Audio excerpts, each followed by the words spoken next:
Ping pong has played a vital role in breaking the ice between China and the United States and strengthening the bilateral relations even before the two nations established diplomatic ties.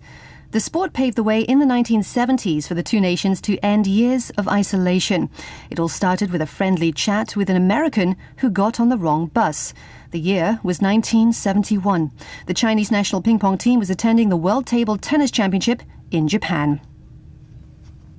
Zhang Zilin, a former coach of Chinese national ping pong team, recalled that the team was on the bus to the stadium laughing and chatting, and all of a sudden an American hopped on. When American ping pong player Glenn Cowan boarded Team China's bus, there was silence at first. Then Chinese paddler Zhuang Zidong came forward and started talking to Cowan. Later, Zhuang offered a Hangzhou brocade as a present to the American athlete.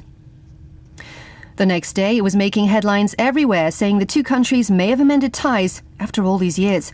However, the Chinese world champion teammates were worried about Zhuang's bold move. At that time, backslapping with an American was seen as illicit. Later that year, the US team was invited on a friendly tour of China, the first such interaction since 1949. After that came former US President Richard Nixon's landmark visit in February 1972. The exchange went back and forth, just like playing ping pong. In April 1972, the Chinese delegation kicked off a return visit to the US. One stop was at the United Nations headquarters in New York. Former coach Zhang said they were the first sports team ever to play inside the UN headquarters. Dubbed the ping pong diplomacy, the exchange ultimately helped the two countries establish diplomatic ties in 1979. Like former Chinese Premier Zhou Enlai said, as small as it is, ping pong has set the world in motion. Ping pong is the people's sport, so should be international relations. If it works for society and for the world, then let us set aside our differences and be a big family, said Zhang.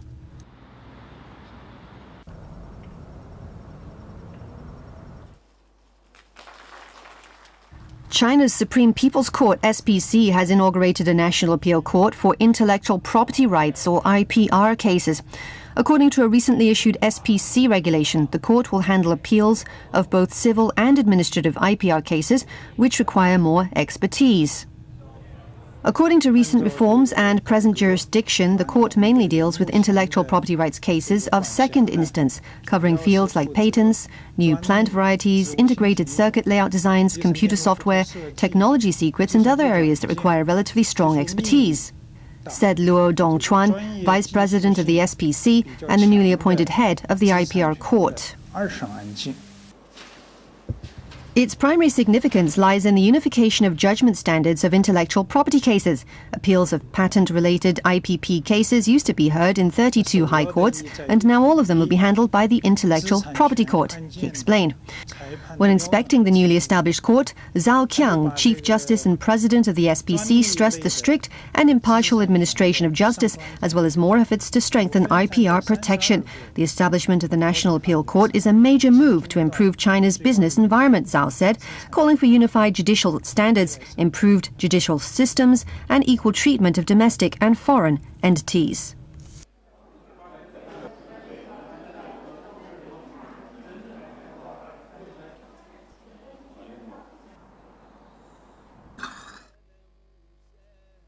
Many parts of central and southern China have been hit with snow and ice storms, causing severe traffic disruptions during the New Year holiday. Central China's Hunan province, Sichuan, Guizhou and Yunnan in the southwest and Jiangxi in the east have all seen traffic slowed down by different levels of snow. Slippery road services have caused traffic accidents in multiple provinces, including a 12-car pile-up. Some provinces had to temporarily close expressway entrances as maintenance staff cleared the roads. In Hunan and Yunnan, some passenger bus services were suspended due to the snowstorms. The snow also affected railway transportation in central and east China. In Hubei's capital city of Wuhan alone, 16 railway routes were suspended. In Jiangxi's Nanchang, the railway staff formed emergency response teams to increase inspection and maintenance on railway tracks and trains. Some railway sections in Jiangxi had all staff on duty, spreading antifreeze on trains and clearing snow on turnouts. Some areas also saw a hike of electricity consumption due to the snow and resulting temperature drops. In Sichuan's city of Beizong, a high-voltage wire burnout caused a local scenic zone dam to lose two-thirds of its power coverage. The power in some scenic zones resumed after a 30-minute emergency repair.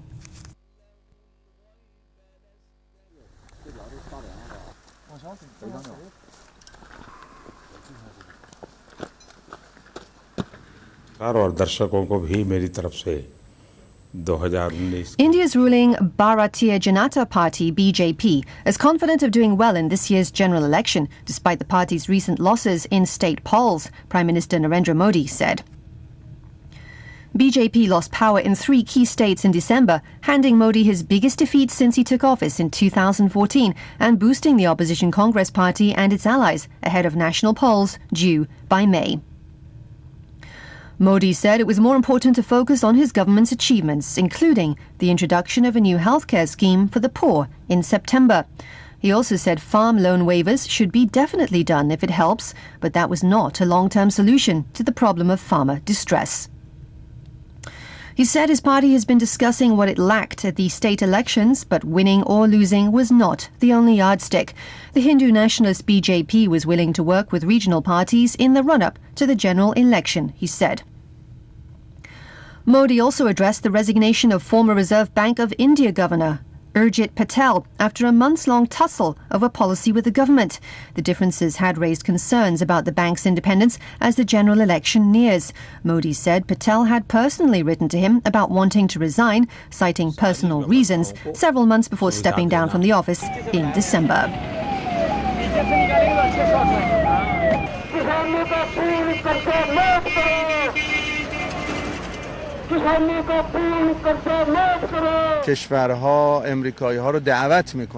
Chief of General Staff of the Iranian Armed Forces has warned countries in the south of the Persian Gulf not to invite the United States to the region.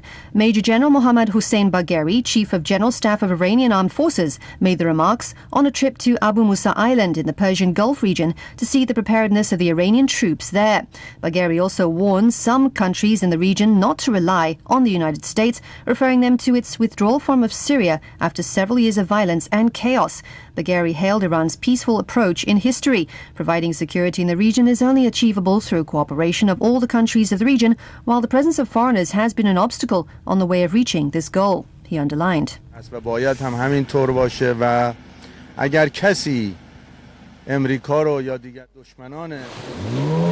A cyclone was expected to hit the northern Australian port of Waipa, disrupting shipping and lashing the coast with wind gusts of up to 100 kilometres per hour, the Weather Bureau said.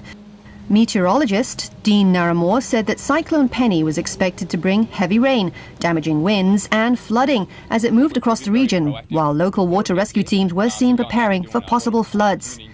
The port of Waipa, which handles bauxite from Rio Tinto's Waipa mine, as well as general cargo, fuel and live cattle, remained shut for a third day as Cyclone Penny moved towards it across the Gulf of Carpentaria.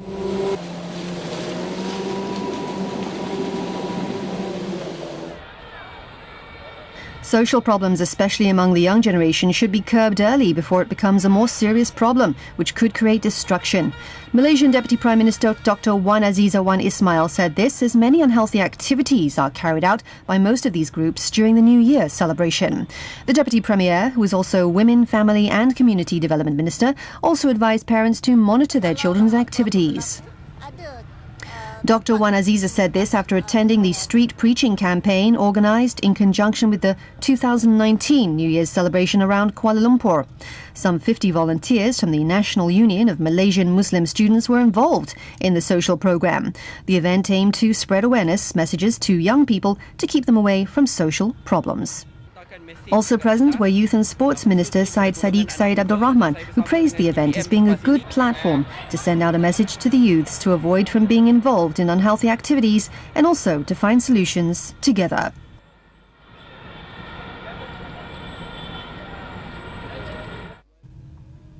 A 4.9 magnitude earthquake was felt in Kanchanaburi province, causing no damage or casualties. The tremor that shook Sisawa district caused safety concerns over large dams in the province. The tremor that shook Sisawa district caused safety concerns over large dams in the province, Maha Vachiralongkorn Dam and Srinagarhin Dam. The Electricity Generation Authority of Thailand, who operates the hydropower dams, quickly gave assurance to the public that the dams had been unaffected by the jolt.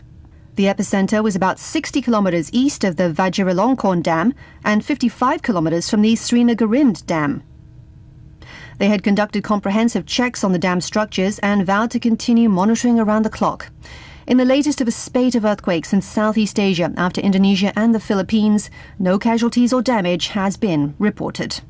The epicenter was 2 kilometers underground, sending seismic waves that were felt in Kanchanaburi, Chainat, Uthai Thani, Suphanburi and Nakhon Pathom provinces. Administrative officials have been sent to inform the public of preventative measures for the earthquake situation.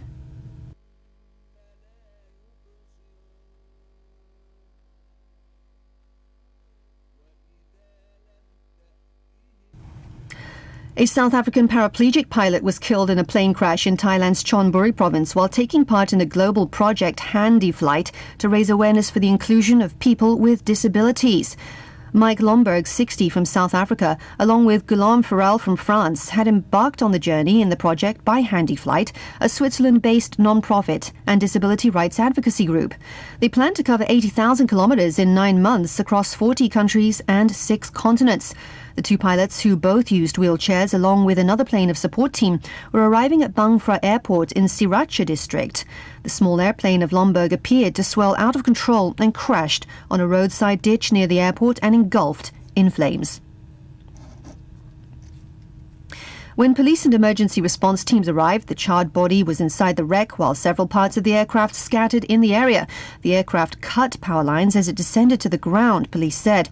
On its Facebook group, the Switzerland-based non-profit and disability rights advocacy Handy Flight posted a statement. Members of the team said they left Chiang Rai for Chonburi, where they planned to stay for 3 days before moving on for Phuket and Singapore. They suspect either cloudy weather or mechanical failure as the cause of the tragedy. Chonburi police have investigated the scene and questioned witnesses to determine the cause of the tragic accident. Investigators are examining a video clip captured by an airport official of the aircraft as it was landing and suddenly spinning out of control and crashed.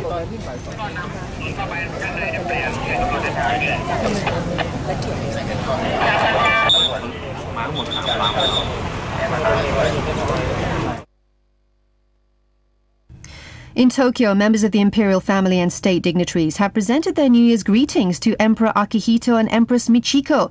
The greeting ceremony took place at the Imperial Palace. It is the last such ceremony before the emperor's abdication in April this year. Crown Prince Naruhito was joined by Crown Princess Masako, who took part in the ceremony for the first time in 16 years, as she has been recuperating from an illness.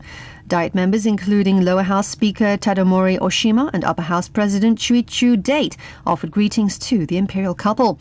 The emperor said in reply that he's praying for the country's development and for the happiness of its people.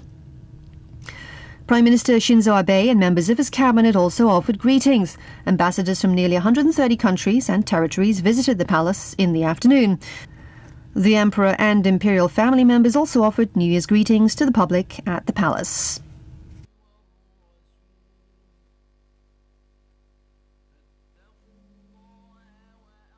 North Korean leader Kim Jong-un said that his resolve for complete denuclearization remains unchanged, but he may have to seek a new path if the United States continues to demand unilateral action from North Korea. In his New Year address, Kim said there would be faster progress on denuclearization if the United States takes corresponding action. He added that he is willing to meet U.S. President Donald Trump at any time to produce results that the international community would welcome. North Korea, however, would have no option but to explore a new path in order to protect our sovereignty if the United States miscalculates people's patience, forces something upon us, or pursues sanctions and pressure without keeping a promise it made in front of the world, Kim said. It was not clear what new path the North Korean leader was referring to. Kim also called for South Korea to completely stop joint military drills with the United States involving strategic assets, while multilateral negotiations should be pursued to build a permanent peace regime on the Korean peninsula. 우리로서도 어쩔 수 없이 부득불 나라의 자주권과 국가의 최고 이익을 수호하고 조선반도의 평화 안정을 이루기 위한 새로운 길을. The South Korean government ban on the use of disposable plastic bags at big supermarkets came into effect at the start of this year in a bid to protect the environment and encourage recycling. The revised law affects about 2,000 supermarkets over 165 square meters in size, all of which used to provide disposable plastic bags for free, South Korea's Environment Ministry said. Ahead of the ban, shoppers in Seoul thought the move was the right way to go, but an inconvenience that will take time to get used to. One shopper felt it might be better to find ways to reuse plastic bags rather than ban them altogether. More than 60 countries now have bans or taxes on single-use plastics, according to the United Nations, which has called for such measures to stem the tide of pollution.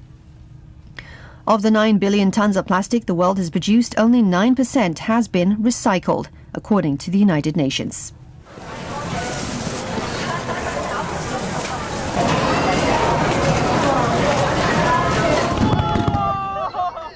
An annual festival in Saudi Arabia celebrates tradition and heritage, bringing visitors equestrian shows, folk music and Bedouin dances. A handful of men on horseback sped through a small stretch of Saudi desert, then simultaneously fired into the air as an audience cheered them during an annual cultural festival in Saudi Arabia. The men on horseback performed in the festival's equestrian arena, where they also recreated several moves that Arabian knights performed in the past. The third edition of the Safari Festival in Abqaiq celebrated Saudi heritage, offering its visitors a window to learn about traditions. Festival goer Abdurrahman Al Saleh believes the festival is a good chance for people to know more about local culture. The event featured ancestral dances, including the Arda war dance and the Daha dance, and bands regaled the attendees with folk music. The festival aims to offer people a wide range of activities, including ventures that families can enjoy together, said the event organizer. It comes during the school holidays, giving the whole family a chance to attend the event together. Another focus of the festival is to give people options for winter tourism activities. The 10-day festival, which kicked off on December 26th, also celebrated the cultures of neighbouring Gulf countries.